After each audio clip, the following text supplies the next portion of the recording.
Ora viva, sejam todos muito bem-vindos a mais um episódio do Ataque Rápido. Eu sou o Alexandre Ribeiro, estou aqui na ausência do Igor Gonçalves, que está de férias. Esperemos nós que esteja a aproveitar o seu descanso. Hoje estou aqui com o Luís e com o Diogo. Meus caros, mais uma vez, sejam muito bem-vindos aqui. Como é que estão? Já estou um bocado farto de gravar esta introdução. O Alex está claramente nervoso e por isso não estamos na... Vocês lembram-se do Alex? Muita gente lembra-se do Alex. Veio aqui dar uma perninha. O Alex que agora é a nossa estrela da Twitch. Também, se não seguem...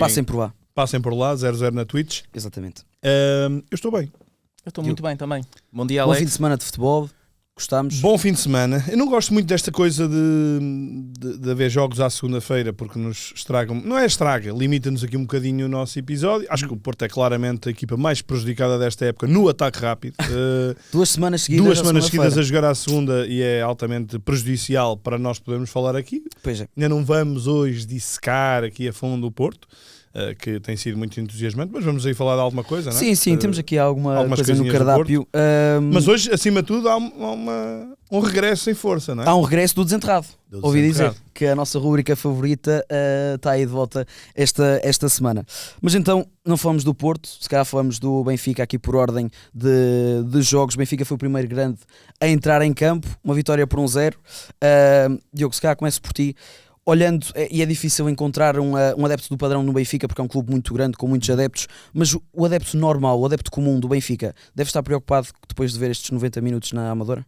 Bom dia, Alex. Olha, ainda bem que começas por isso, que recorrendo aqui às minhas notas, eu acho que o Benfica no final deste jogo, eu vim a falar do Bruno Lage, que teve aquela atitude perante os adeptos, eu acho que representa muito os adeptos, o adepto padrão do Benfica, que eu acho que eles saíram aliviados no final do jogo, mas um pouco preocupados também, porque de facto o Benfica revelou muitas dificuldades contra um Estrela da Amadora que ainda está em crescimento, mudou muitos jogadores, manteve o treinador. Um jogo fora, como o Bruno Lage disse muito bem, é bom para os jogadores verem o que a casa gasta nos jogos fora em Portugal, que é completamente diferente de jogar perante 60 mil adeptos num estádio, às vezes com mais 10 metros de largura ou 5 de comprimento, e de jogar fora, em estádios muito mais curtos e com muito maior densidade populacional de adversários. Portanto, mas eu acho que sim, o Bruno Lage saiu aliviado, vimos aquela manifestação meio de raiva, meio de alívio, porque ele sabe que aquilo foi muito complicado ganhar o jogo. O Estrela teve inúmeras oportunidades, algumas diria flagrantes, e eu acho que às vezes é muito fácil falar do sofá, mas alguns lances eram lances de golo relativamente fácil. O que é que estás a querer dizer? Marcavas? É isso? Olha, no auge da minha carreira, a de cabeça se calhar não, mas aquela de pé de encostar eu acho que se calhar sim. Mas eu também era conhecido... que o turbino larga? Não. O cruzamento aos 20 e tal minutos, cruzamento da esquerda sei, e a bola vai forte. Era um central a finalizar, normalmente o central também tem menos, mas eu também era conhecido por falhar 3 ou 4 antes de marcar. Portanto, eu marcava muitos golos. Ponta? Era sim, marcava muitos golos, mas também falhava sempre os meus, portanto não vou por aí.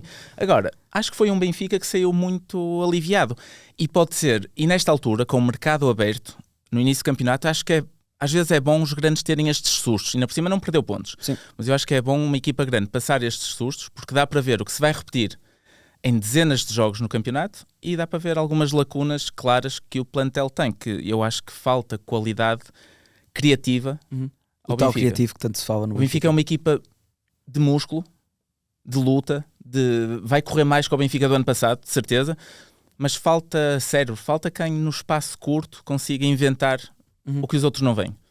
Já ia tocar nesta questão do criativo e da dupla de ataque, que também tem sido falado durante esta semana, mas antes disso, Luís, foi uma frase que ficou marcada do discurso de Bruno Lage, Welcome to the Portuguese Week, que ele disse aos jogadores no balneário. Curiosamente, um dia depois, o treinador de Rio Ave também disse que nunca viu um jogo fácil em Portugal. Portanto, aqui a nossa Liga Portuguesa está a ser pintada de uma maneira extremamente competitiva. Este jogo na Amadora do Benfica é um retrato fidedigno da nossa Liga? Achas que exemplifica bem aquilo que é a nossa Liga? E o que é que tem a nossa Liga para ser mais difícil, se calhar, com uma eliminatória contra o Nice? Porque o Benfica sofreu mais do que nesses 2 jogos contra o Nice. Ora bem, eu desde logo devo dizer que não embandeiro muito em arco nessas declarações do Bruno Lage. É verdade, eu acho que claramente saíram aliviados, nisso concordo com o Diogo. Acho que o Benfica tem claramente um resultado melhor que a exibição. Acho que alguns jogadores estavam também com a cabeça, não era no Fenerbahçe, mas estavam aqui com a cabeça um bocadinho dividida. Não tenho dúvidas nenhumas que a questão do relevado tenha condicionado, não tenho dúvidas nenhumas que a atmosfera também possa condicionar. Mas quando falamos de This is Portuguese League, também podemos estar a referir-nos ao facto de este é dos pouquíssimos campeonatos em que uma equipa, qualquer dos candidatos ao título, normalmente tem mais adeptos fora do que a equipa da casa. Portanto, não sei se isso também é algo com que Bruno Lage esteja a contar. Honestamente, percebo que haja dificuldades, percebo que o Benfica tenha passado por dificuldades, percebo que algumas das coisas tenham sido mais complicadas do que o Benfica imaginaria. Esperava efetivamente mais do Benfica, mas sinceramente acho que é uma vitória que, enfim, por alguma razão o Estrela tem jogadores de baixo custo e o Benfica paga 20 ou 25 milhões por jogadores, e que neste caso pois, são a diferença num jogo equilibrado com 3 ou 4 oportunidades claras para cada lado. O Benfica fez um golo e o Estrela não fez. E é aqui que, de facto, o dinheiro é bem empregue. Acho que é uma vitória muito saborosa para o Benfica, até porque o Benfica vem de 2 arranques de campeonato a começar a perder. Perdeu ano passado em Famalicão e há 2 anos no Bessa. E o facto de ganhar, acho que é um elo muito grande. Claro, não é a primeira jornada, é a segunda, mas é como se fosse. E, portanto, o Benfica atravessa aqui um obstáculo complicado. Depois, dizer o seguinte... ainda bem que este Estrela da Amadora ficou na Primeira Liga, porque nós, claro, vamos estar aqui, falamos do Benfica, podemos dizer que o Benfica não esteve abaixo do esperado. A verdade é que o Benfica faz o seu melhor arranque em termos de clean sheet, e este é claramente o jogo em que o Benfica, dos 4, esteve mais perto de sofrer golos. Portanto, mostra bem a valência do Estrela da Amadora e ao mesmo tempo também a segurança que o Benfica tem tido e que não, até nem teve neste jogo. Mas depois também o facto de o Estrela na Reboleira é de facto uma equipa muito, muito combativa. É um dos estádios bons para quem gosta de ver futebol, para quem gosta de ver os pequenos confrontarem os grandes. Acho que eu lembro-me perfeitamente do ano passado o Porto perdeu 2-0 na Amadora. Bem. Não é, perdeu bem. Podia ter sido mais. Acho que era um jogo, podia ter sido algo histórico para aquele Porto, que era um Porto também irreconhecível, mas contra um Estrela a bater-se muito bem, a aproveitar muito bem as debilidades do adversário. Aqui também conseguiu aproveitar algumas vezes as debilidades do Benfica. Por isso eu acho ótimo que haja estes terrenos mais complicados. Não acho ótimo que o relevado não esteja bom, como é lógico. Claro. Mas que haja este ambiente, e acho que na Amadora, apesar de, olhando para a bancada, se calhar a maioria era adeptos do Benfica, mas o ambiente era um ambiente saudável, e acho que nesse capítulo This is the Portuguese League, acho que é um ótimo cartão de visita para, e por estes jogos a nossa liga vale dinheiro. E nesse aspecto acho interessante. Acho que depois tudo o que o Bruno Lage poderia querer dizer, umas coisas poderá ter mais razão, outras não, mas sinceramente acho que deve sair aliviado com o tal facto de macaco que o Benfica vestiu para ganhar este jogo. E se calhar no final da época este jogo, que foi um jogo cinzento do ponto de vista exibicional, pode ter aqui 3 pontos importantes para as contas finais. Quando olho para o meio campo do Estrela, já agora só 3 jogadores do Estrela que transitaram da época passada, e olho para o meio campo do Estrela e vejo Paulo Moreira, que era o único médio de origem, e depois Giovane Cabral e Abraham Marcos, 2 extremos, temi o pior do jogo, mas o que é certo é que funcionou muito bem. O se calhar não funcionou tão bem, e passo para ti, Diogo, que foi a questão da frente de ataque do Benfica. Pavlidis e Jovanovic. Eu vou ser sincero, olhei para o jogo em Nice, vi uma dupla a melhorar consoante o jogo. Frente ao Nice na segunda mão, já não gostei tanto, e acho que fizeram a pior exibição enquanto dupla na Amadora. Não sei se concordas. Sim. E lá está, entroncando aí na questão do criativo, se faria falta por aí. Sim, concordo. E eu acho que quanto mais fechados forem os oponentes, e em Portugal vai ser uma realidade muito frequente para os adversários do Benfica, eu acho que quanto mais fechados forem, quanto mais povoada tiver a zona central da defesa e os médios à frente, que muitas vezes são 2 linhas separadas por 5 a 10 metros, em que temos 5 jogadores e à frente outros 4, Eu acho que quanto mais densidade populacional houver, pior vai ser para esta dupla de avançados, porque apesar de ser... Eles são... E em Lisboa a densidade populacional é cada vez mais alta. Também, é verdade, sim. Mas eu acho que nos estádios maiores, eu acho que acaba por ser diferente. Há mais espaço para explorar. Há mais espaço, sim, e vai haver também, há mais pressão. É um jogo diferente. Nos grandes ou fora é diferente. E eu acho que vai ser pior para o Benfica, porque eles, apesar de serem jogadores, são diferentes, mas às vezes eles fazem movimentos parecidos. Isto é, eu não vejo nenhum deles como o típico ponta de lança e o típico avançado de sombra, ou o segundo avançado, ou um Saviola, ou não vejo nenhum deles, não vejo uma dupla tão típica como seria assim na teoria. E eu acho que pode haver algumas complicações nesse sentido. Por isso é que eu bato na mesma tecla. Eu acho que o Benfica ainda vai ter que ir ao mercado por 1 ou 2 jogadores mais móveis, mais criativos, mais de jogar em espaços curtos, para poder... de início ou durante o jogo, alternar essa forma de jogar. Não colocar os 2 avançados em cunha, como se costuma dizer, mas um avançado mais móvel que possa cair também nas alas. Ainda por cima o Benfica está a jogar com um Orsnes que não é um extremo, não é um desequilibrador, apesar de assistir muito e marcar muito, não é propriamente um jogador de desequilíbrios, e está a jogar com um Sheldrup que faz... preferencialmente movimentos interiores, ou seja, em jogos com pouco espaço ainda vai diminuir esse espaço. Ali à zona exatamente. Portanto, eu acho que o Benfica terá mesmo, não sei se o Aktürkoğlu vai sair ou não, eu acho que é uma opção a menos, porque mesmo não estando a ser transferido, também não está a ser aproveitado. E não é propriamente esse criativo, esse desequilibrador num para um. É um jogador mais de aparecer na área, é mais de aparecer na área. Às vezes até parece mais um segundo avançado. É isso. Eu quando conheci na seleção da Turquia e no Galatasaray, que ele marcou 2 golos acho que foi contra o United, no Old Trafford, ele parecia mais um segundo avançado, que aproveitava muito bem aquelas bolas perdidas e em velocidade isolava-se. Não sei se o Benfica vai investir, se está a aguardar para investir, só se entrar ou não na Liga dos Campeões. Eu acho que o Benfica está bem financeiramente, tem liquidez, tem dinheiro, mas não sei se está a esperar para tentar cativar um outro tipo de jogador que se calhar na Liga Europa não aceita vir, e estou aqui a lembrar-me de alguns nomes que têm sido falados, como o Dybala, como o Brahim Dias. Se calhar são jogadores que só querem vir se o Benfica conseguir uma... Liga dos Campeões. Sim, e acho que um outro problema que o Benfica pode estar a sofrer neste início da época é alguma falta de rotatividade no 11. O Benfica não teve uma pré-época, atípica por causa do Mundial de Clubes, uma semana de férias, que às vezes nem sei se é muito benéfico parar uma semana para depois recomeçar com pouquíssimo tempo de preparação para um jogo a doer, que ganhou, portanto correu bem. Mas eu não sei se esta falta de rotatividade, principalmente na frente, na defesa não estou a sentir muitos problemas, não sei se não será um problema. Primeiro, porque há muitos jogadores novos, portanto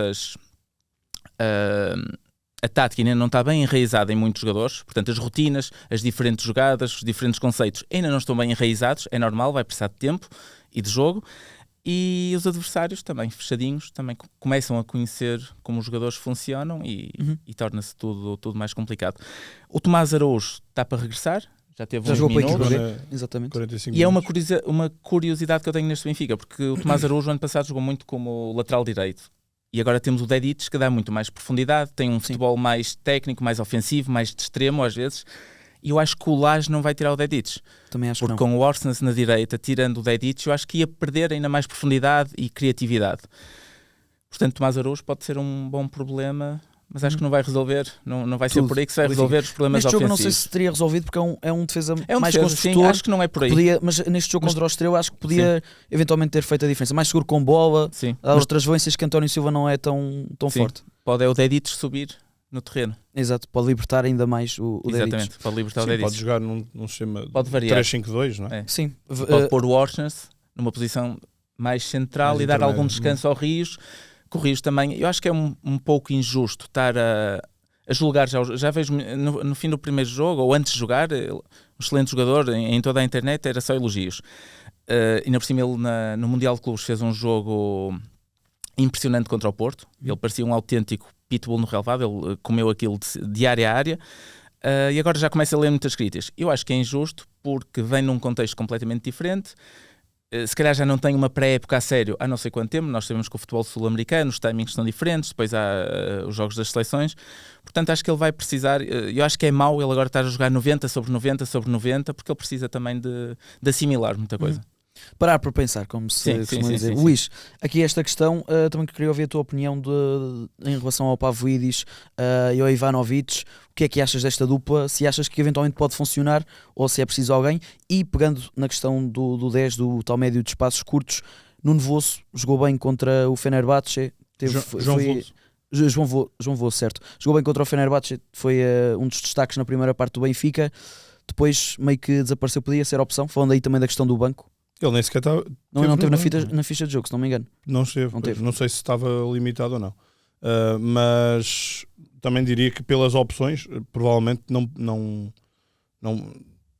foi preterido. Simplesmente isso. Eu acho que o Benfica, de facto, tem aqui quase nesta altura uma dúvida existencial. Eu já falei noutros passos, no tema do dia, etc., desta questão dos dois avançados.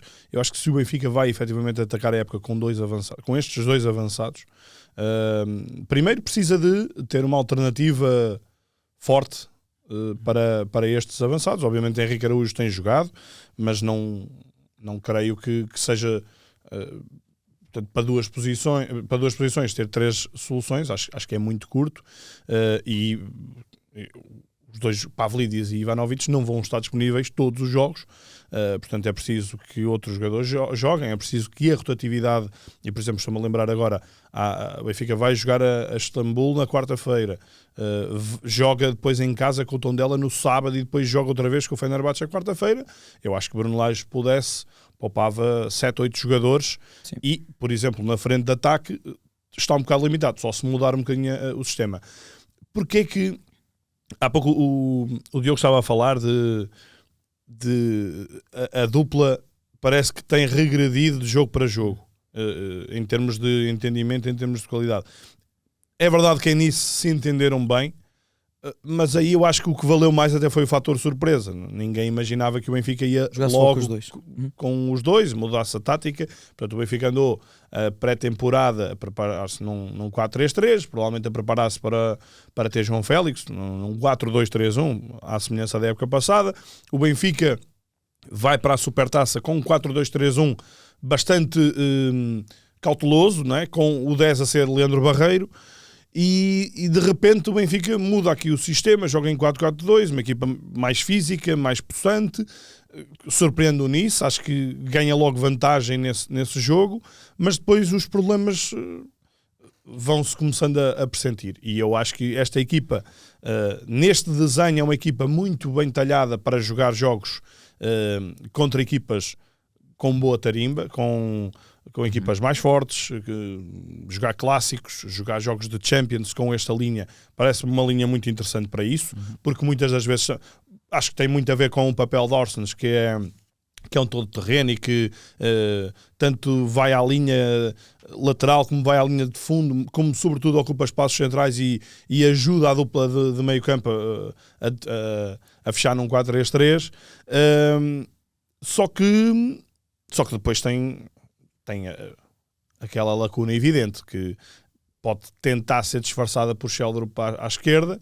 ou por Dedic à direita, mas que é uma lacuna que acho que é muito evidente. Portanto, com dois avançados que gostam de atacar, por exemplo, acho que o Benfica faz muito poucos cruzamentos de linha de fundo, que cada vez menos é uma tendência, atenção, e percebo porquê, e percebo a tendência para o jogo interior, e percebo que o Benfica também procure as triangulações, até as diagonais, mas eu acho que o Benfica corre aqui o risco de tornar o seu jogo contra equipas mais fechadas mais previsível, e isso é um grande problema, é um grande 80% perigo. da época vai ser assim. Vai, efetivamente vai. Acho que nesta altura sinto 2 grandes lacunas, diria 3, mas sinto 2 grandes lacunas no Benfica, que é uma solução alternativa para avançados, não é?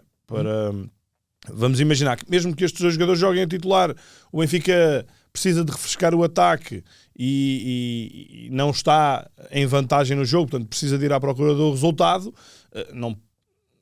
muitas das vezes não vai tirar um avançado para meter um médio, não é? Não fará muito sentido, e faltará essa segunda linha capaz de entrar e dar garantias. E depois é a questão do criativo à cabeça. Embora eu acho que até o Benfica precisa de 2 criativos.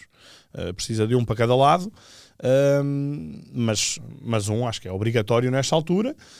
Não acredito que tenha a ver com a questão de entrar ou não entrar na Champions, tanto que o Benfica tem atacado o mercado e por valores que se falam bastante significativo.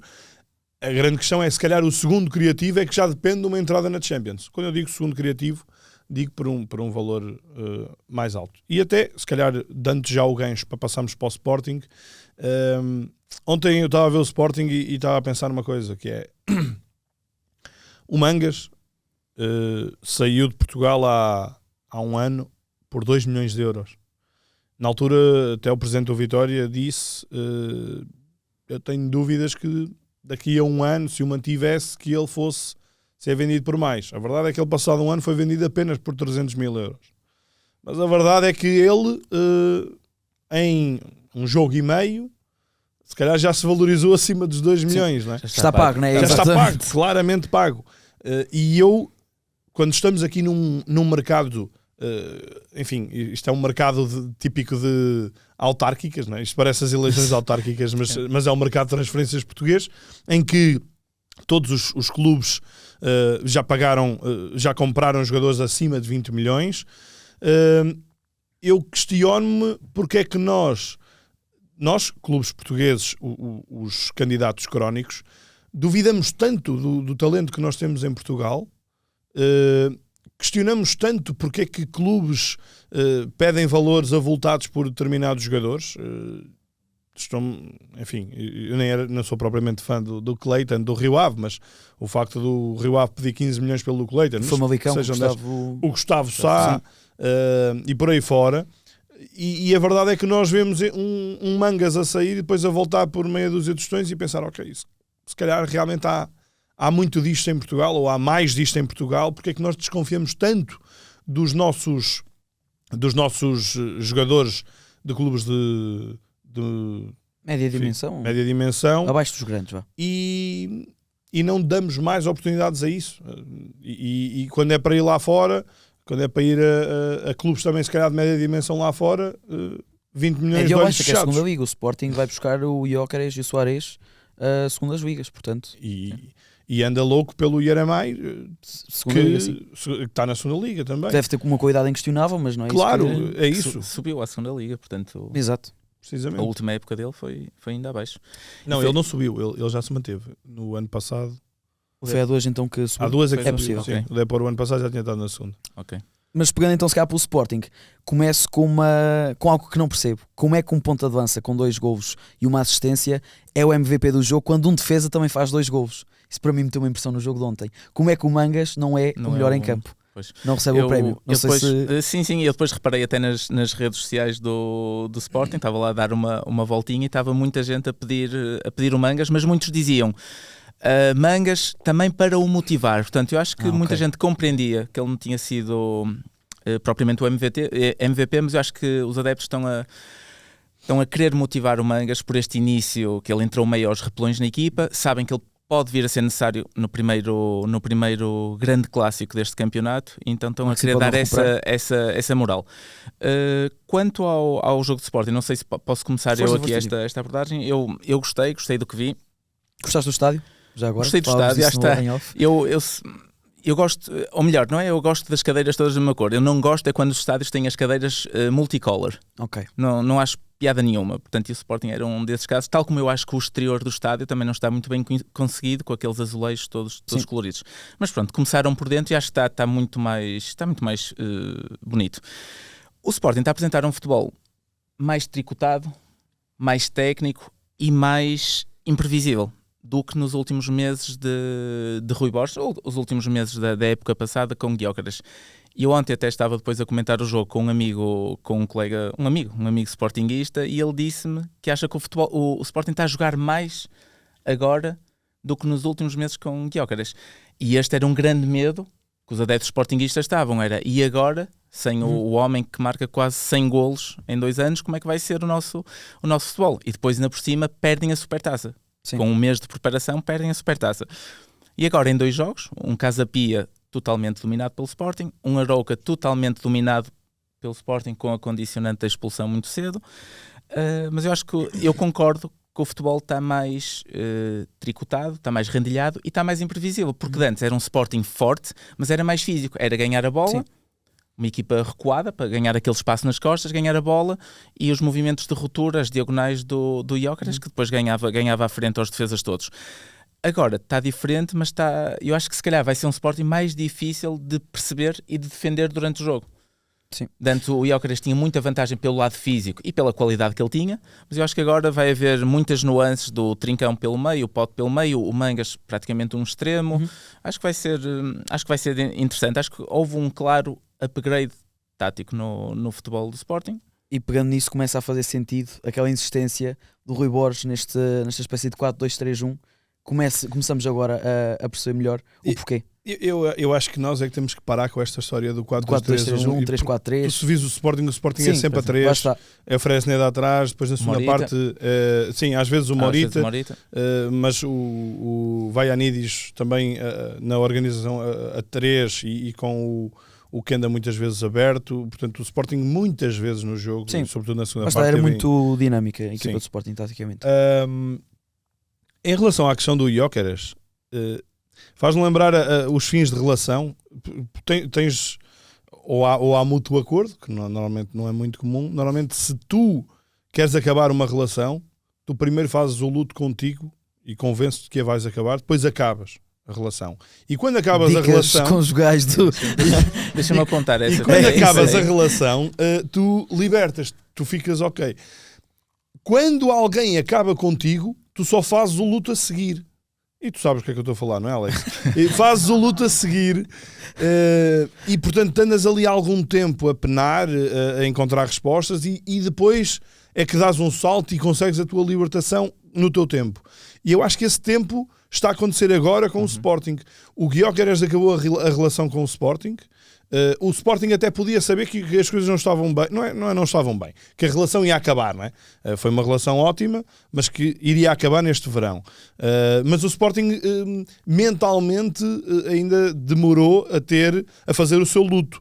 E acho que o luto foi feito durante a pré-época, uma pré-época muito sofrível, uma supertaça que eu também insisto, que não acho que o Sporting tenha estado ao nível que eu achava que ia estar. Agora sim. Agora este é o Sporting que eu imaginava que ia encontrar esta época.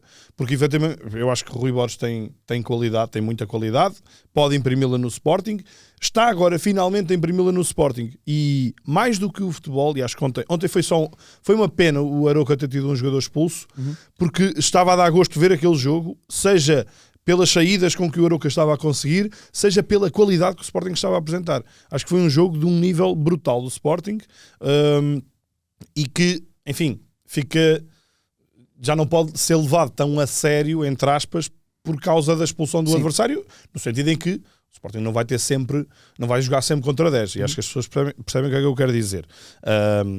Mas o Sporting, além da excelente exibição, ontem vi a melhor exibição de Rui Borges numa conferência de imprensa. Adorei a conferência de imprensa de Rui Borges, finalmente solto, finalmente liberto de amarras e de fantasmas, finalmente a falar abertamente dos jogadores, a falar abertamente das dinâmicas e a ir ao ponto central que nós estamos aqui a falar. E que o Diogo puxou e muito bem. O Sporting tem condições para ser uma equipa taticamente muito melhor sem Gyökeres. E atenção, eu estou a dizer isto sem qualquer desconsideração por Gyökeres, que foi... para mim, sei lá, top 3 dos melhores jogadores que eu ia jogar em Portugal, desde que eu me lembro. Mas a verdade é que a equipa tornava-se previsível, o que é normal, não é? É como a seleção. A seleção torna-se mais previsível com Cristiano Ronaldo, porque é Ronaldo quem vai decidir. Agora já não é tanto assim, mas sempre foi assim durante 15 ou 20 anos.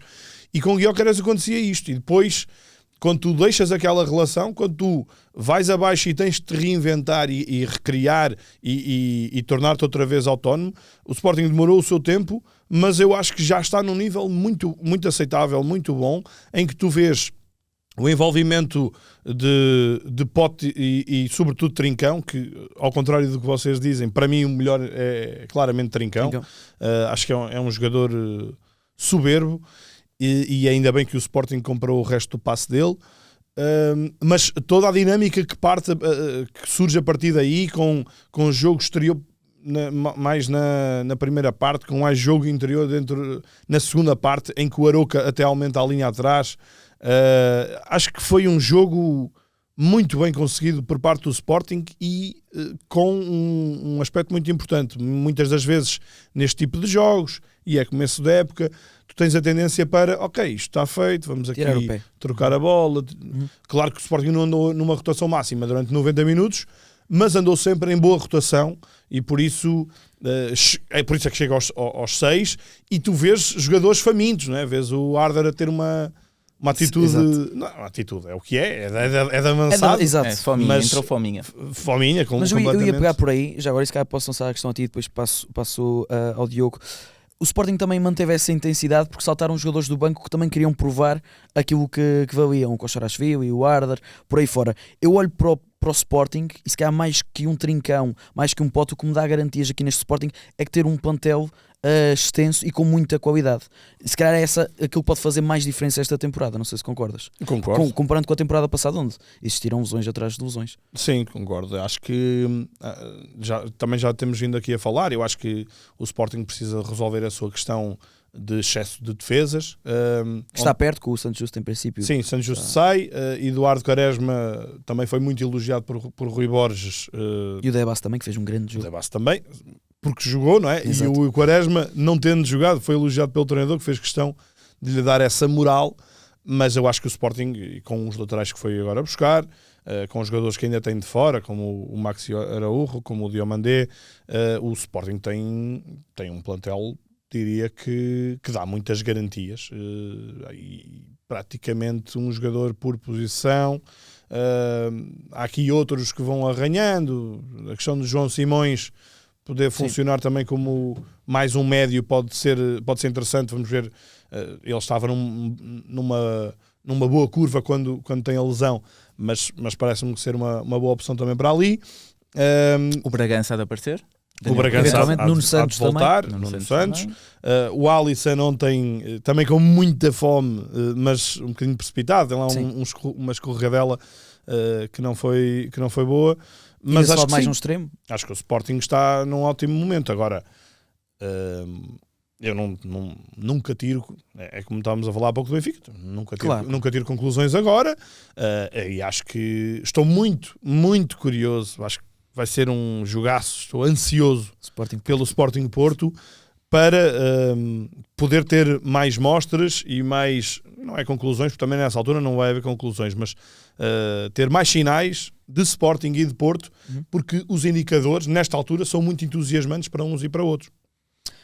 Diogo, se calhar só mesmo esta questão, não sei se queres dar uma chega no plantel do Sporting. Sim, tirar umas notas. Uma coisa que eu queria referir, que tinha aqui apontado, é que eu acho que uma grande vantagem que o Sporting tem nesta altura, comparativamente com os outros dois principais candidatos ao título, e até é uma vantagem, até vou dizer que é uma vantagem ofensiva, que é a dupla de centrais que tem. Parece um bocado paradoxal, mas é verdade. E eu acho que os centrais que jogaram ontem, portanto o Gonçalo Inácio e o Debast, na impossibilidade de jogar o Diomande, eu acho que o Sporting ganha imensos recursos na saída a jogar. É impressionante. Houve um lance na primeira parte que o Debast, de trivela, isola acho que foi o Géni pela direita. Portanto, e o Sporting nestes jogos em que vai ter 70 e tal % de posse de bola, eu acho que esta dupla é uma grande vantagem, porque consegue se calhar resolver problemas que a pressão adversária vai originar, porque eles com 1-2 toques conseguem se calhar tirar a primeira pressão e saltar uma linha. E acho que o Debas se calhar jogou por impossibilidade de Diomande, ou não, se calhar poderia jogar, sendo um jogo em casa diferente, se calhar jogaria na mesma, mas eu acho que é uma grande vantagem que o Sporting tem. É um criativo a defesa central. É, sim, comparativamente com as duplas, com o Otamendi, António Silva, com a dupla do Porto, que ainda não está tão bem definida, mas que nunca terá uma dupla tão boa a jogar e tão boa a saltar a pressão adversária. Outra questão muito rápida que eu queria falar do Sporting, que se fala muito sempre nas conferências de imprensa, é do Kenda, porque é que o Kenda não joga, se está vendido, se não se esforça. Eu acho que, e durante a primeira parte deu para ver mais que uma vez, principalmente antes da expulsão. O Sporting muitas vezes a defender, o Fresneda era quase um terceiro central e estava o Géni a fechar à direita na linha da área. Se calhar o Kenda pode não ter se calhar até tem esse compromisso, mas se calhar demora alguns segundos mais a lembrar-se que tem de fechar ali. E às vezes é o suficiente para deixar o avançado escapar. Se calhar não tem. Não, ele o ano passado já tem uma boa escola disso, não é? Sim, é verdade. Mas eu acho que pode ser por aí o fator, se calhar mais compromisso do compromisso defensivo do Géni. Pode acontecer. Porque ofensivamente para mim não há dúvidas. Sim, sim. O Géni, eu tinha aqui esta nota, não vamos ter tempo, mas passou meio de fininho e fez 2 assistências em meia hora. Portanto, um jogador... Géni não. O Kenda, sim, exatamente. Sim. Foi acho que é um diferenciador. Ótimo, para mim eu por acaso acho, é apenas dedução minha e posso estar redondamente enganado, mas eu acho que o Géni a jogar a titular neste início da época, eu acho que não deve ser inocente o Sporting se calhar ainda poder olhar com interesse para vendê-lo. Exato. Não sei. Vamos ver, vamos estar atentos a isso. Antes de saltarmos tema, só dar-se cá uma palavrinha aqui rápida ao Aroca e o Estrela, que não conquistaram pontos nenhuns, mas que fizeram 2 bons jogos, 2 jogos diferentes. O Estrela vendeu cara à derrota, o Aroca mesmo com menos 1 e já a ser goleado, tentou sempre mostrar os seus princípios, portanto... O Aroca faz 44% de posse de bola.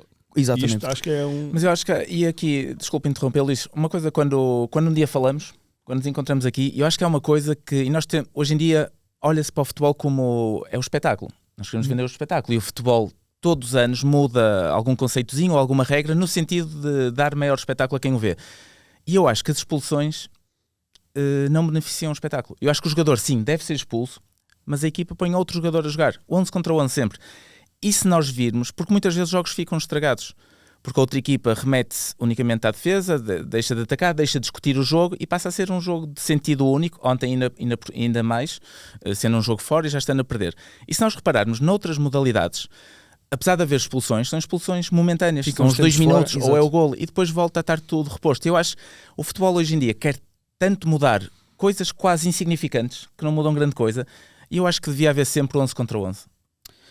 O jogador era na mesma expulso, era na mesma castigado os 15 dias, as 3 semanas. Isto é, não era para os jogadores começarem a andar ao soco, não. Eram na mesma severamente castigados. E até poderiam ser mais. Poderia ser mais, exato. Mas havia sempre o 11 contra 11, porque eu acho que estraga o jogo, às vezes das duas equipas. Porque nós que estamos a ver, independentemente do clube, estamos a ver o jogo e fica, pronto, agora já vai ser o Aroca ali a jogar em 20 metros e coitados, os próprios jogadores desmotivam. Portanto, eu acho que por aí é que o futebol poderia evoluir, olhar para outras modalidades e ver o que há de bom nessa. Diogo, não leias a caixa de comentários, está bem? Okay. Não, nós devíamos ter como aquele comentador que tinha, passaram X dias e não, era por causa X dias sem comentários, não sei o quê, 0. Aí, e depois era, não sei portanto, X dias sem o futebol acabar com as expulsões. Opa, fica a sugestão, acho que pode ser interessante. Se calhar é uma ideia romântica demais, não sei. Podem acusar-me disso à vontade. Mas estraga muito o eu percebo o espetáculo. Aqui um dos administradores do 00 defendia há uns anos que, ao contrário do que tu dizes, que quando um jogo vai para prolongamento, a cada 10 minutos cada equipa tinha que tirar um jogador. Portanto, mas eles assim já estão cansados.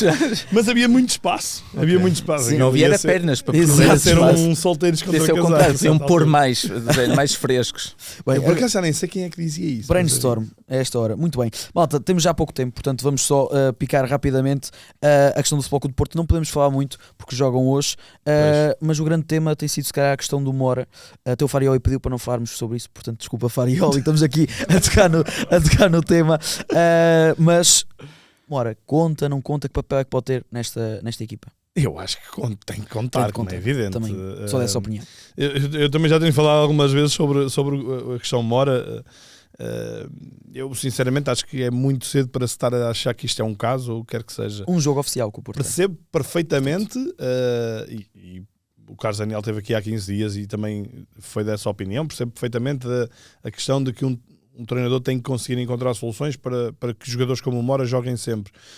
Mas eu sinceramente não iria tanto a esse extremo, e acho que o facto de todos nós com mais talento, nós com menos talento nas nossas atividades, nós devemos ser postos à prova em várias situações e não sempre à mesma situação. Não estou a dizer que isto tem que ser premeditado, mas o Porto está bem, né? Não é uma questão de o Porto está mal, porque é que o Moura não joga, sim. Não, o Porto está bem, efetivamente ele teria jogado naquele jogo inaugural se não fosse a questão das lesões, mas acho que é muito cedo para se achar que isto é um caso, e acho que até é importante para o Moura passar um bocadinho para esta maior distância dos holofotes, que de repente estavam todos nele o ano passado, porque era o único que conseguia mostrar alguma coisa, era o único que conseguia quase levar a gente ao estádio.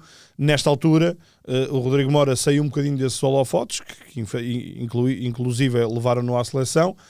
Pode agora ser gerido com mais calma, mas eu também não acredito que Farioli vá demorar mais do que 1 ou 2 meses a incluí-lo no 11 habitual. Uhum. Eu acho que é difícil discordar aqui do Luís. Concordo. Eu acho que o Moura tem uma qualidade absurda e com esta idade, portanto ainda tem muito para evoluir. Eu acho que é uma questão de tempo, até porque o Moura também tem de aprender os novos conceitos táticos, a nova filosofia do treinador. Há aspectos que ele tem de evoluir e com o tempo a qualidade vai sobrepor-se. Acho que um clube deve ser gerido de dentro para fora. Não compreendi muito bem esta precipitação do Farioli em pronunciar-se sobre o caso, porque eu acho que era um caso que com o tempo se iria diluir e ia cair no esquecimento. Até se calhar hoje joga e as pessoas acalmam-se. Mas há uma questão que acho que ainda não está a ser muito falada e quase certeza tem influência, que é agentes, pressões de agentes, porque muitas vezes funciona por isto.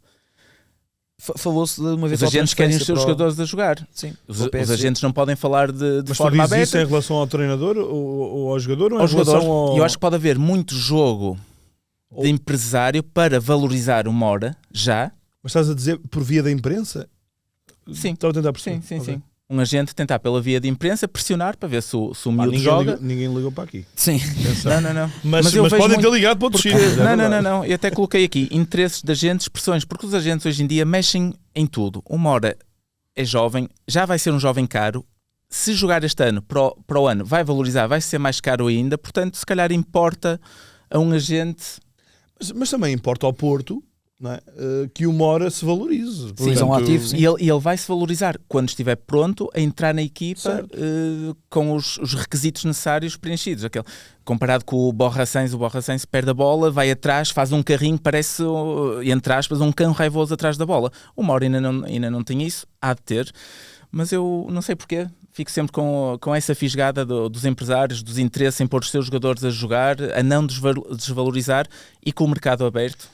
Mas cada dia que passa é... Eu não sei se o Moura precisa de ter isso. Pois. Não sei. Eu também acho que não, mas... Pois, a questão é que se calhar os treinadores é que podem achar que o Moura precisa disso, não é? Sim. O Moura precisa é de fazer aquilo que fez N vezes na época passada, sim. Como por exemplo no... Pega na bola, deita 2, gol. E ele não é na Reboleira, no Estoril... E no Casa Pia, sim. Que ele... E no Bessa, também no Bessa, Casa Pia. E ele contra o Atlético de Madrid entra durante a segunda parte e tem lá uma jogada que ganha a bola na raça contra o Atlético de Madrid, que é uma equipa também cheia de pitbulls ali atrás da bola. E faz uma enorme jogada, portanto eu acho que é questão de tempo, como o Luís disse. Para passarmos às rúbricas, uma equipa que na época passada também não tinha grandes cães raivosos e agora está a começar a ter o Manchester United, que fez um belo jogo contra o Arsenal, mas... Jogaram como nunca e acabaram por perder. Não está fácil ainda para o Mourinho, mas já há sinais encorajadores. Luís, não sei se viste. Só vi a parte final do jogo e depois vi os highlights. Acho que o gol é irregular. A meu ver, não consigo entender. Mas pronto, há algumas coisas em Inglaterra que é demasiado à vontadinha e nós nunca vamos perceber. Mas já se viu alguma coisa. Nós há pouquinho em off estávamos aqui a conversar e acho que faz todo o sentido, não é? Há muitos destes jogadores notas que são reforços, que ainda estão com um espírito positivo. Vamos ver se eles conseguem capitalizar esse espírito na equipa ou se tornam também eles reféns, porque quer dizer, o United não tem gasto pouco dinheiro, nem tem contratado os jogadores quaisquer, tem comprado muito e bom, e depois eles chegam e entram naquela espiral negativa e não conseguem sair de lá também. Mas Mateus Cunha muito bem, Mabomo também ótimo, acho que Chesco mais cedo ou mais tarde vai jogar e serão os três da frente. A questão também será depois o papel de Bruno Fernandes. Viram o Amorim a defender o guarda-redes na conferência? O guarda-redes? O guarda-redes ficou... porque perguntaram porque é que o Onana ficou de fora e depois perguntaram porque é que não foi o Tomita a jogar. E o Amorim, acho que nunca ouvi tão a defender um jogador de forma tão veemente como aquela. Ele a colocar perguntas ao jornalista e eu é que decido e não sei o quê. Foi, se não viram, vejam. Ele defendeu muito bem o guarda-redes. Sim, mas nós há uma semana tínhamos aqui falado do United e eu tinha dito que este jogo para mim já era dos jogos mais importantes da época para o United, porque a seguir tem ali 2-3 jogos até à paragem, que são jogos na teoria mais acessíveis. Na Inglaterra nunca são jogos acessíveis, mas vai ao Fulham e depois acho que recebe o Burnley, e aqui esvaziam um bocadinho. Tem um jogo para taça até no meio, em casa do Grimsby. Pronto, isso, não conto com esse.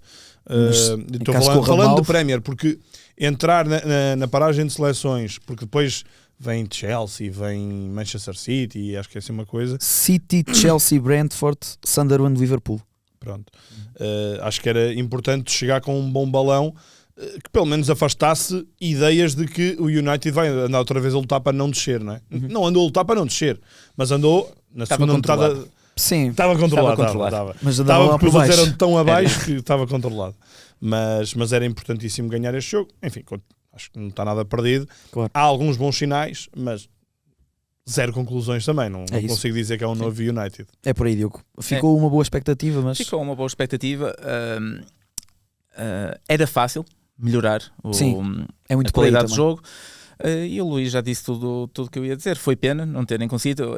Esmagaram nas estatísticas todas o Arsenal. Só que o Arsenal, de novo, bola parada, que eles têm o tal especialista das bolas paradas, com falta, sem falta. É sempre uma equipa muito chata nas bolas paradas. Este especialista é um bocado irregular, sinceramente. Põe aquela gente toda em cima do primeiro posto, do guarda-redes, do segundo. É uma confusão tremenda e ganharam. Portanto, o Arsenal também é um dos principais candidatos ao título. Acho que nas apostas da Inglaterra acho que é o segundo mais Liverpool, Arsenal e City. Sim, eu acho que até dava um Arsenal à frente do City. É isso. Sim. E Gyökeres ainda apagado, vai ter que voltar à melhor forma, vai ver que bater-se contra os centralões da Premier League não é o mesmo que bater-se contra os portugueses, e ele já sabe que já jogou lá, mas o United deixou boas indicações e tem uma grande vantagem esta época, que é 100% focado no campeonato. Não há viagens, não há Liga Europa, não há Champions, portanto o Amorim sabe fazer esse tipo de planeamento de época, como já fez antes e foi campeão fez no Sporting, exatamente, primeira época. Acho que ele vai andar no top 7. O Amorim anda... Estou a ser otimista, Luís? Estás. A sério? Acho que estás. Ok. Mas acho que anda mais perto do top 7 que do 17º. Espero bem que sim, eu gostava que tivesse no top 4 pelo menos, mas não tenho assim tanta certeza quanto tu, porque há equipas muito consolidadas. Vejo o Aston Villa é uma equipa muito consolidada. Um bocado por aí fora. Newcastle, o Crystal Brighton Palace já é sempre, também lá por cima. Sim. Mas eu confio no trabalho do Amorim. O Amorim anda a desenterrar o United e se calhar agora é uma boa altura para passarmos para o desenterrado, que isto já vai longo. Renato. Espera aí que já está. Estava a ver se o Gonçalo me tinha ligado aqui o micro. Está feitinho. Mas não meteu o separador. Não meteu o separador, não. É agora. Dá-lhe aí, Renato. Tá, prontíssimo. Chuta. Espera Só vocês que jogam, não é? Tenho saudades disto. Nós vamos jogar isto. É a minha estreia. Eu assisto. Eu e o Diogo. Olha, o Diogo diz que vai ganhar. Vai começar o discurso. Não é isso. Eu Não quero há saber provas. o que é que isto vale, ó Diogo. Não há provas. Não O que é que isto vale? É que o teu cunhado era um artista, mas depois... Eu sou novo na casa e eu acho que vocês é que decidem o que é que isto vale. Agora, posso dizer que passei o domingo a abrir planteios 2016, se for jogador 2016, 2017, e eu ali, estou a brincar. Só vi 3 planteios. 2016, 2017. Isto não é nada. Não, Vamos lá. faz parte. Eu gosto é disto. Agora, não sou o favorito, não. Tenho uma boa memória. Tens mais experiência. Tenho uma boa memória, mas... Tenho. Mas é assim, eu tenho experiência contra alguém que era muito fraco, não é? E acho que o Diogo vai ser melhor. Por exemplo, no caso do Abdoulaye Ba, foi a última, uma das últimas. Já aqui há uns mesitos. Eu, à primeira ou à segunda... Mas é em casa, há o fator casa, também sou assim. É isso. O fator casa... Por acaso estava no ginásio, mas temos há o fator... herói. Há o fator fora da câmara. Eu quero te ver aqui. Vou dizer médio e ele vai acertar logo. Coutinho. Como é? Mas não decidem o que é que isto vale? A honra pelo menos vale um almoço no final do ano, não é? Então vá. Eu estou aqui a defender o nome da minha família, porque isto já vem de trás. Este duelo já vem de trás. Mas eu sinto que agora vai ser mais difícil. Segunda temporada. Vamos lá. Eu decidi não começar demasiado difícil. Ok. Pronto, que é para também não haver aqui... Mas vá. O nosso Messi. centrado tem 32 anos, é médio ofensivo. Esta temporada tem 7 golos e 3 assistências. Ainda não vou dizer já onde é que ele joga. Como assim esta temporada? A temporada 25-26? Há temporadas que começam em janeiro. Eu já estou a ir para o Brasil. Eu já estou a Tens que começar a abrir horizontes. Depois, é a segunda temporada neste clube, mas esta é a sua primeira experiência fora da terra natal. Eu pensei que era o Neymar. Ok. Não. Jogou com alguns ilustres. Espera, ele está a apontar. Ele aponta cenas. Jogou com alguns ilustres como Dom Cristiano Ronaldo, Falcão, Reece James, entre muitos outros. Só para baralhar aqui um bocado a coisa. What? Fez a carreira... 7 golos, sim. Fez a carreira quase toda em Inglaterra. Espera aí. Internacional inglês mais de 30 vezes. É o... Posso dizer assim? Ui, dá-lhe. Lingard? Jesse Lingard. 1-0. Traz um caderninho, traz um caderninho. Ele anotou o nome. É isso, traz um caderninho. Deixa-me Assim, mandar mensagem vitória à minha para família mim. a dizer, já estou na frente. Conseguimos. Já estou aqui. Yes. Não, que senão vou spoiler e depois não vão ouvir. Sim. É Não isso, vou dizer é nada, isso. não vou. Espera, mas ele joga aonde? Está na Coreia do Sul. Eu não sabia o clube, mas... Deve ser Seul ou assim. Seul. Abriste este plantel onde? Eu estava... Não. Só fui aos grandes 2012. Ok. Eu estava a ir para o Brasil, por acaso. Mas Pois. depois... Para a próxima Eu não estava digas Brasil nada, e que eu também. Argentina, quando começa em Eu só 2025. pensava, é o Depay. Eu só pensava... Ele disse isto do Brasil e eu já não vou sair do Brasil. Mas eu estava até Mas escrevi também- Brasil. Ele lançou-te a casca de banana para um lado, tu Exato. escorregaste e eu seguia sempre. Já vi. Este Com a é escola manhoso. toda, Este é com a manhoso. escola toda. Ora bem, Muito bom. não cai mais nesta ratoeira. Mas Bem. estava completamente desconcentrado. Não faz mal. Agora estou-me a sentir mal porque eu acho que eu é que venho de fora e se calhar que fica devia bem. ter Acho que ficava dado mal à é se eu casa, ganhasse. não? É De verdade. repente ganhar o convidado. Amigo, Querem voltar atrás. já estava aqui meia hora para adivinhar o Lingard. Nunca Sim, lá nunca ia chegava. chegar. Lingardinho. O Lingard, curiosamente, não passou pelo Crystal Palace, que é o teu... isto sim. Já entrou o separador. Já separadores. Com os fones eu que vi, agora não. Ok.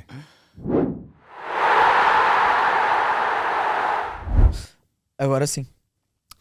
O meu isto sim é o Crystal Palace numa semana em que não ganha nenhum dos dois jogos que faz, que é engraçado.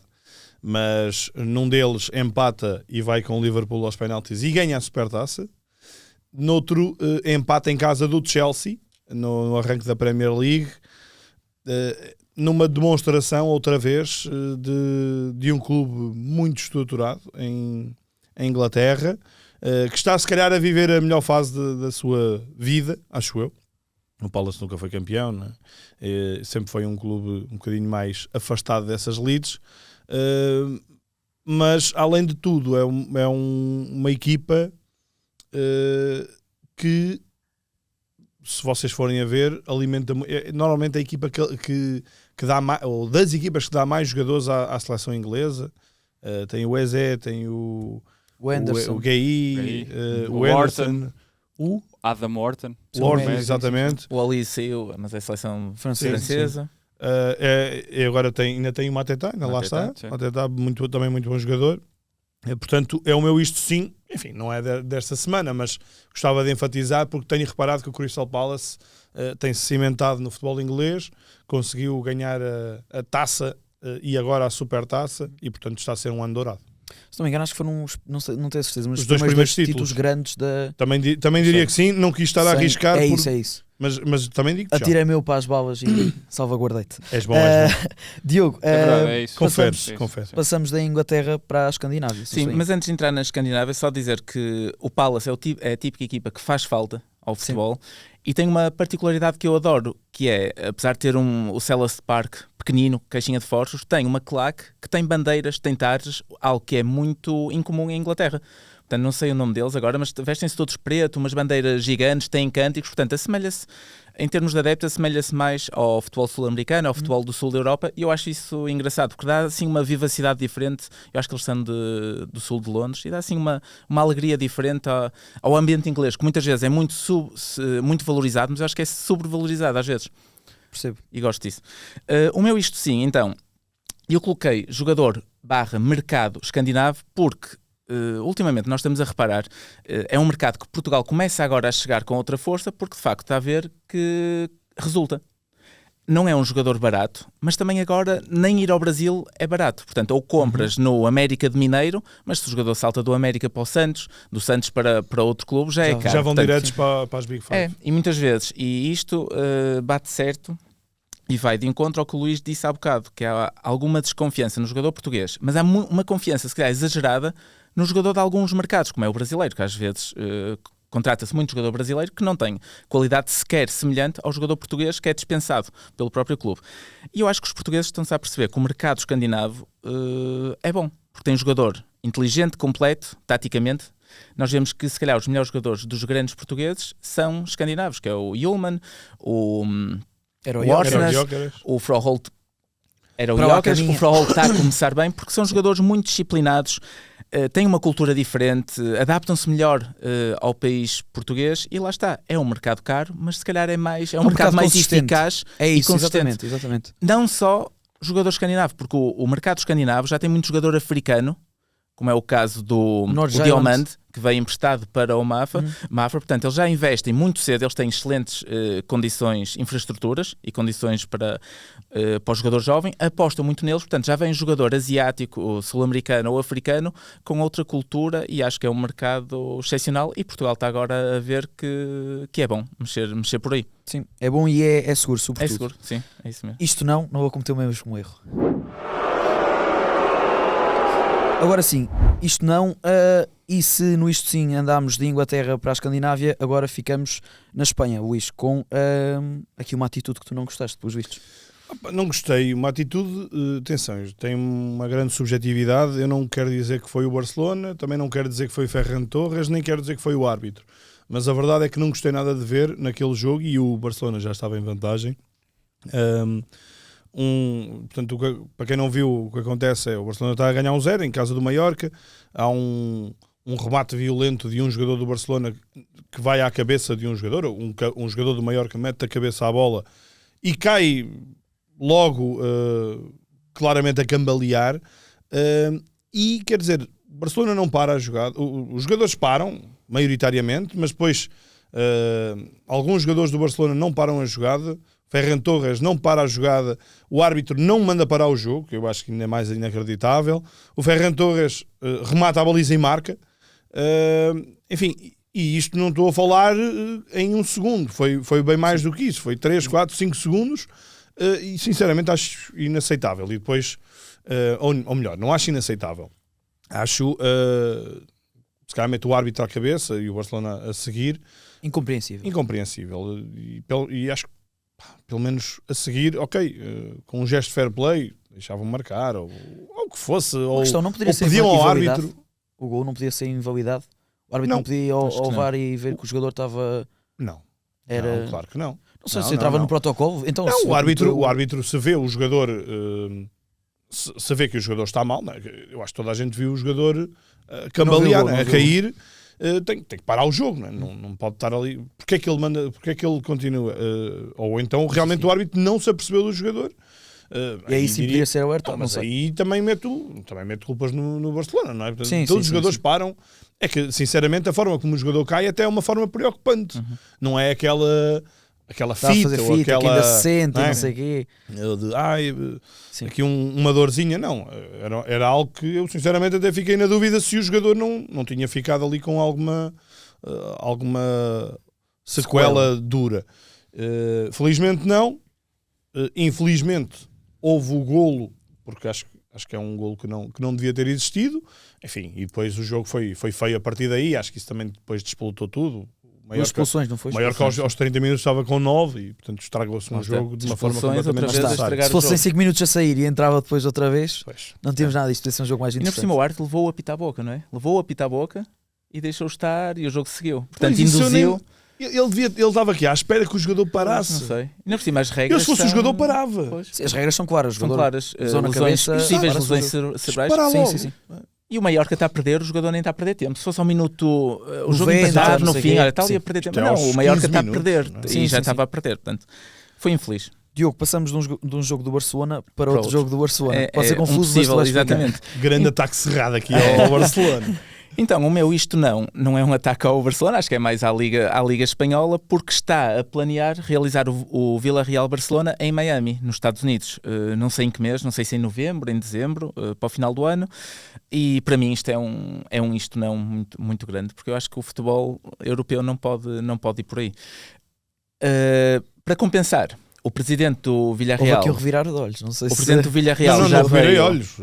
Já veio... Concordo ok. em absoluto. O presidente do Villarreal, que é a equipa caseira, a equipa que organiza o jogo, já veio defender-se a dizer que oferece a viagem e o bilhete para Miami aos adeptos que têm o lugar anual, ou outra contrapartida é um desconto de 20% sobre o que já pagaram. Portanto, que já pagaram o X valor, mas como não vão ter acesso a um dos principais jogos, o Villarreal-Barcelona, é ou bilhete e viagem ou 20% de desconto anual. O tiro vai sair pela Quem é que é o visitado aí?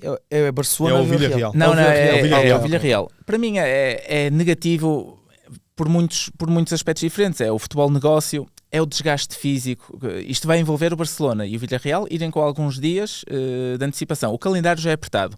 Já vão ter que meter este jogo com uma viagem super longa. A grande questão é o desvirtuar Da competição. Ainda Exatamente. por cima para um sítio como vimos no Mundial de Clubes que nem... Enfim, Eles estão a tentar, eu acho que eles estão a tentar dinamizar aquilo, a preparar também o Mundial. O Villarreal vai receber imenso. Para estar a oferecer, pagar a viagem e o bilhete deve compensar, sem dúvida nenhuma. Mas vai desvirtuar a competição, porque depois o Real Madrid vai jogar ao El Madrigal, pequenino. O Atlético de Madrid vai jogar no pequenino, enquanto o Barcelona vai jogar num estádio sem os adeptos do Villarreal, por cima é um ambiente quente e assim aquele clube raiz, uma localidade muito pequenina, mas que tenha um ambiente muito bom, portanto é um desvirtuar da competição. Agora, sinceramente, como não me admira. Estamos a falar do Estrela da Amadora há pouco, era a mesma coisa que o Estrela, não era preciso ir longe, jogar no Jamor já não tem nada a ver, Sim, não é? E nós vimos já vimos. Bessades o típico e Casa Pias. Tondela, esta semana Tondela jogou. Olha, também podia ter sido bom isto. Mas houve um que se Tondela foi jogar a Rio Maior. O episódio de racismo no Liverpool. Exatamente. Sim. Também pensei que iam meter aí, mas foi um episódio gostava que me respondesse porquê Rio Maior? Ou seja, percebo, o relevado não estava em condições, Viseu ali ao lado, ok, percebo, são um bocadinho rivais, embora sinceramente também não acho que seja por aí, mas há Coimbra, muito mais perto. Há Aveiro, o Tondela já fez jogos em Aveiro, na primeira passagem no Campeonato Português, fez jogos em Aveiro, o que já era altamente desvirtuado. Rio Maior. Para jogar com o Famalicão. Sim. E o Famalicão ainda teve imenso apoio. Sim. Deve ter tido mais até. Sim, acho que sim. Mas pronto, não tenho alcance. Lá está, é o futebol muito direcionado. O futebol é direcionado para o negócio. Todos sabemos isso e não podemos ser hipócritas. Mas eu acho que quando se direciona demais como isto, é que se colocam o Villarreal Barcelona nos Estados Unidos, depois para o ano vão colocar 2 ou 3 jogos, e depois 4 ou 5, e depois é no Dubai. E depois qualquer dia é um jogo em cada. Portanto, já as supertaças também são jogadas também nos Emirados e na Arábia Saudita. Eu acho que já basta. Por outro lado, para mim este também é um bom limite. É um bom limite. Agora, um jogo isolado do campeonato, acho que não faz sentido nenhum. E é bom que isto não se saiba na Arábia Saudita, senão qualquer dia estão a vir cá buscar jogos também. É o que falta. Sim. Qualquer dia queres já se fala. A Taça da Liga já se falou meio que... Mas Final Fours eu ainda consigo aceitar e se for rentável, por exemplo, para o futebol português faria muita diferença. Não é? Mas um jogo isolado do campeonato, um Villarreal-Barcelona, sei lá, um Bayern-Stuttgart a ser jogado na Arábia Saudita. O Bayern não, isso garantido. Na Alemanha eles não entram nisso. Sim. Mesmo a Inglaterra não entra nisso. Não precisa. Não. Estão mais... O apoio local é diferente. Mais vincado. E culturalmente é diferente. Sim. Bem, agora há uma estreia. Se não estou em erro, acho que não há separador, mas há uma rubrica nova. Ainda não há, exatamente. Há separador, então é o que entra. Tá, agora sim. Diogo, tens aqui uma rúbrica que nos vais trazer sempre que vieres cá. Sim, portanto, eu tenho uma rúbrica que vai sempre envolver camisolas de futebol, equipamentos e que tenham algum tipo de curiosidade, alguma trivia, aquele folclore típico que existe muito no futebol e que faz bem. As histórias que eu trago, eu tento sempre e confirmo sempre em fontes fidedignas, mas é sempre bom também imaginar as coisas pouco à deixar nossa... a imaginação fazer Deixar a isto. imaginação, porque isto também, este folclore faz parte, e lá está, é em oposição ao futebol moderno que nós tanto criticamos. O primeiro caso que eu trago hoje, eu trago um caso internacional e um nacional. O primeiro caso que eu trago hoje é de uma camisola que toda a gente já viu, mesmo quem não era nascido nessa altura, que é a camisola que o Maradona faz o golo da mão de Deus. Portanto, nesse jogo, como se lembram, contra a Inglaterra, a Argentina estava a jogar com o kit alternativo, que era a camisola azul escura, e não azul escura e calção preto, não era? Sim. E não com a camisola às riscas azuis e brancas. Mas esta camisola da mão de Deus foi uma camisola, precisamente desse jogo, foi uma camisola completamente improvisada de véspera. Uma coisa que é inimaginável nos dias que correm, toda a organização, que eu tive depois a ler que um país para organizar um Mundial é com cerca de... quase meio ano antes tem que dizer os equipamentos que vai jogar e tudo, que é para nada bater errado com as transmissões e tudo mais. Então, e a curiosidade tem a ver que no jogo anterior, portanto, no Argentina-Uruguai, dos 16avos de final, portanto, a Argentina ganhou ao Uruguai e passou para defrontar a Inglaterra. E eles sabiam, ora bem, a Inglaterra joga de branco, nós também, por imposição da FIFA, vamos jogar com o nosso kit alternativo. O problema é que nesse jogo contra o Uruguai, usaram um kit alternativo que não era nada bom comparativamente com o primeiro kit. E o Bilardo, selecionador argentino, no final do jogo, até pegou numa tesoura, isto vem descrito no livro do Maradona, pegou numa tesoura e até fez buracos na camisola azul, a dizer, eu quero uma camisola com aquele material tipo picotado, aquele material mais rendilhado que é da titular. A Lecoq Sportif deve ter desprezado o equipamento secundário, então pôs um equipamento de algodão, super pesado, quente, e ainda por cima no México era temperaturas de 30 graus, mas alguma chuva, os jogadores queixavam-se do peso exagerado da equipa. Então o Bilardo no fim a fazer uns cortes, só que ele ficou muito mal e não puderam jogar com essa. O que é que resolveram? 3 dias antes mandou um dos diretores, um senhor do staff, ele percorreu a cidade do México, 40 lojas, disseu, até que encontrou uma camisola que apresentou aos jogadores, e até foi o Maradona que escolheu. Nós com essa, ele disse assim, está assim lá a quote do texto, nós com essa vamos derrotar a Inglaterra, não se preocupe. Qual era o problema? É que isto era a véspera de jogo e era uma camisola azul da Lecoq Sportif, não tinha emblema, não tinha números, portanto há um vídeo muito engraçado que eu vou tentar que depois se partilhe na descrição ou nas histórias, vocês vejam, é um vídeo de 50 segundos que dá para ver as senhoras mexicanas, portanto o staff do hotel, 3 ou 4 senhoras sentadas a cozer os emblemas antigos, não era o emblema atual da Argentina, era o emblema anterior, porque deve ter sido o que arranjaram à pressão. Eu nem sei onde é que ia arranjar hoje, com tudo muito mais evoluído, não sei como é que em 3 dias eu ia arranjar emblemas da Argentina, não é? Mas pronto, na altura arranjaram, as senhoras a bordar, os números foram colados com ferro de engomar, só que, e o Maradona conta uma coisa muito engraçada, que era, os números não eram brancos, eram cinzentos, e eram cinzentos com brilhantes. Portanto, ele diz que os jogadores, de estar até às 11, até à meia-noite da véspera do jogo, a passar aquilo tudo, estavam cheios de brilhantes, aqueles brilhantes tipo purpurinas na cara. Eles disseram que se chovesse no jogo, os números iam apagar-se, porque aqueles brilhantes iam ficar completamente diluídos na água. Mas pronto, não choveu. E vocês, se repararem nessas imagens que possivelmente vão aparecer, vocês vão reparar que um equipamento, o antigo de algodão, era azul, completamente azul, com o emblema diferente, e o que eles jogaram na mão de Deus, naquele icónico jogo, que o Maradona marcou dois golaços, dá para ver que tem ténues linhas, diferentes tons de azul, o emblema antigo e o emblema da Lecoq Sportif também muito mais pequenino e uma gola em bico muito maior. Portanto, camisolas completamente diferentes, improvisadas, compradas numa loja mexicana por 5 euros, se calhar para a moeda de agora, e que foi vendida recentemente por 8 milhões de euros. Com aqueles números cinzentos. É costura mexicana. Mas muito. O que é engraçado é ver os jogadores, porque este vídeo que vamos partilhar é um vídeo gravado pelos jogadores. Eu acho que é o Burro Chaga que está a gravar. E estão-se a rir a dizer boludo, ou que eles usam muito boludo, se nós ganhamos este Mundial, nós precisamos de uma estátua. Estão aqui a cozer os emblemas na véspera, as senhoras a rirem-se, e eles aí, boludo, se ganhamos, nós precisamos de uma estátua. E ganharam, e foram campeões do mundo, e essa camisola ficou eternizada. Mas eu gosto de imaginar o Bilardo a pegar numa camisola e este material não presta, com uma tesoura a tentar simular aquele material mais rendilhado da camisola titular deles, e acho que é uma história engraçada. Eu só conheci o vídeo recentemente e é daqueles vídeos e histórias que a malta tem de saber como é que uma camisola, e como é que depois fica tão valiosa, não apenas valiosa no aspecto monetário, mas valiosa pelo momento. Basta um jogador, o Maradona usar, que um pedaço de poliéster comprado numa rua do México na véspera já passa a tem uma importância enorme. Incrível. É por isso que eu gosto destas histórias das camisolas, que no fundo é um bocado de plástico, grande parte das vezes, depende do material, mas que tem um peso incrível. Para quem não sabe, essa história. Eu adoro camisolas. E calhou logo no jogo mais importante da vida do Maradona. Sim, portanto... marcou um golo com a mão. Exato, e outro que fintou toda a gente, e foi ele a escolher, porque ainda dando mais por nós, eu não quero que isto fique uma lição de história seca, o senhor foi às 40 lojas na Cidade do México e trouxe 2. E não queriam nenhuma das duas, porque nenhuma das duas era o mesmo material, mas o Maradona disse, essa aí é fixe e com essa vamos derrotar, ainda por cima contra a Inglaterra, que eles uns anos antes tinham estado na guerra, era não era um jogo normal. Portanto, isto parece ter sido escrito por Deus. Exatamente, Deus. Por ele mesmo. E a outra? Gosto também de trazer alguns casos nacionais, porque dizem por mais isso o ao nosso. Obrigado. E vamos voltar aqui ao nosso Estrela da Amadora, que já falamos bastante hoje, e o Luís, e muito bem, elogiou a cultura, a tradição do Estrela, e é destas equipas raízes que fazem falta no nosso futebol.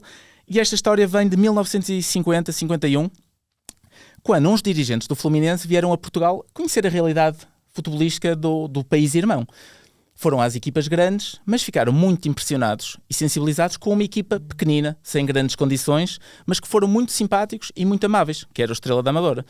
Então o que é que estes dirigentes do futebol brasileiro, um futebol evoluído, um futebol com os melhores jogadores da altura, eles quando chegaram ao Rio de Janeiro, decidiram, sem o Estrela saber, enviar um conjunto completo de equipamentos para o Estrela da Amadora, como agradecimento da sensibilidade que eles tinham dado. Do género, foi um clube sem grandes recursos, tratou-nos tão bem, comparado com outros, vamos enviar estes equipamentos, porque inicialmente o Estrela era totalmente verde, com uma faixa grande horizontal azul. Eu nem consigo visualizar muito bem uma esse estrela aí, Estrela. Não é? Pois não vejo nenhuma estrela. O Estrela teve um alternativo, aqui há uns anos, nas divisões inferiores, que era esse, um verde clarinho e uma faixa larga horizontal azul. Mas o Estrela depois viu-se com estes equipamentos do Fluminense, ficaram também sensibilizados. Espera aí, nós que não somos ninguém, eles lembraram-se de nós, e na altura imagina o filme que seria fazer chegar produtos do Rio de Janeiro a Portugal. Uma encomenda destas. E o Estrela, o mínimo que podia fazer era aceitar, mostrar esta oferta, honrado, e então, a partir de 51, decidiram batizar o equipamento deles, e hoje em dia, como podem ver, são os dois muito parecidos, os tricolores... Hoje em dia seria plágio. O tricolor da Amoreira, o tricolor das Laranjeiras, no Rio de Janeiro, e hoje em dia ainda o honram, às vezes fazem assim uns encontros. Tem uma curiosidade muito gira, que é, o Estrela ganhou uma Taça Portugal, é a principal competição do Estrela.